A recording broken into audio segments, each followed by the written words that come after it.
Assalamu alaikum warahmatullahi wabarakatuh, ndugu zangu, vipi hali? Alhamdulillah, alhamdulillah.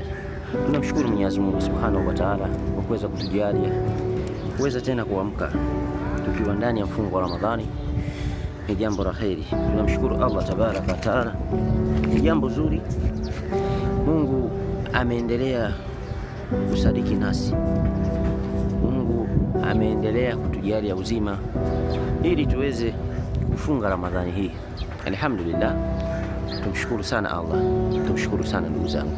Naam ndugu zangu, katika kukumbushana tu leo, ukumbusho wetu mfupi ni ndugu zetu Waislamu wenzetu,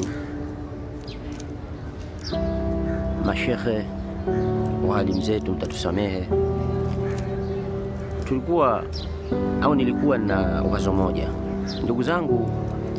Kipindi hiki watu wanafanya sana iftari, wanaweza kualika watu mbalimbali. Kuna sehemu fulani kuna iftari na nini, tena iftari nzito nzito, alhamdulillah, mashaallah, masamaki, watu wala makuku, vitu mbalimbali, wanasema vijana wanapiga draft.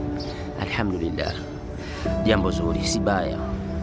Lakini kinachonichosha mimi na kitu ambacho sijakielewa mpaka leo hii, ndugu zetu matajiri wenye uwezo, ndugu zangu, jambo mnalofanya kweli mnapata swahabu, lakini sasa mbona mnafanya jambo hili kwenye watu ambao wanajirudia wale wale?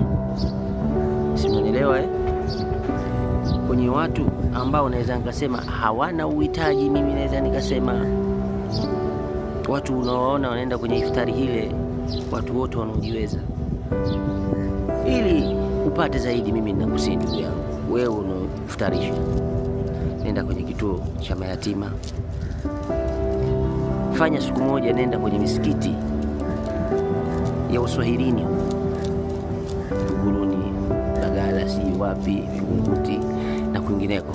Hebu nenda kwenye misikiti kama hii, alafu siku moja futarisha kwenye misikiti kama hii, afu uone utapata wale watu wenye uhitaji kamili wanaohitajika. Ndugu yangu, sio iftari inakuwa kwenye mahoteli makubwa makubwa, wanakuja watu maarufu, tena wako pale wanapigana selfie huko wanafutari samaki mkubwa, mashaallah. Lakini kwa kweli samaki mkubwa huyo, kwa nini usiende kumlisha mtu ambaye yeye kwenye miaka 5 hajawahi kula iftari kama hiyo? Ndugu yangu Muislamu, unawapa watu wale wale kila siku wanaojirudia.